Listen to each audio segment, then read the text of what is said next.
Hello అండి, నమస్తే. Welcome to AD properties in Kurnool. ఈ రోజు మనం చూడబోయే హౌస్ వచ్చేసి ఎంఎస్ఎస్ బాలాజీ వారి లేక్ వ్యూ విల్లాస్ అండి.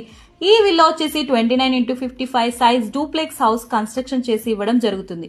గ్రౌండ్ ఫ్లోర్ లో హాల్, కిచెన్, 1 మాస్టర్ రూమ్ తో, ఫస్ట్ ఫ్లోర్ లో అయితే 2 బెడ్రూమ్స్ తో కన్స్ట్రక్షన్ చేసి ఇవ్వడం జరుగుతుందండి.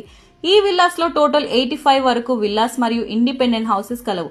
ఈ విల్లాలో 29x45 సైజ్ లో గల ఇండిపెండెంట్ హౌస్ వచ్చేసి 63 lakhs, 29x45 సైజ్ లోని డూప్లెక్స్ హౌస్ కన్స్ట్రక్షన్ చేస్తే 75 lakhs, అలానే 29x55 సైజ్ లో విల్లా కన్స్ట్రక్షన్ చేస్తే 85 lakhs అండి. ఈ villas Kurnool Nandyal check post కి 4 కిలోమీటర్స్ దూరంలో పుల్లారెడ్డి డెంటల్ మరియు ఇంజనీరింగ్ కాలేజ్ కి, రాయలసీమ యూనివర్సిటీకి అతి దగ్గరగా కలదు. వేగంగా అభివృద్ధి చెందుతున్న సూరాల్ రోడ్ కి 1 కిలోమీటర్ దూరంలో ఈ బాలాజీ విల్లా ఉందండి. అంతేకాదండి, ఈ వెంచర్ కి ఇంటర్నేషనల్ స్కూల్స్ కూడా దగ్గరగా కలవు. ఈ వెంచర్ ప్రతి రోడ్ 40 feet సీసీ రోడ్ తో ప్రత్యేకంగా పిల్లలకు ఆట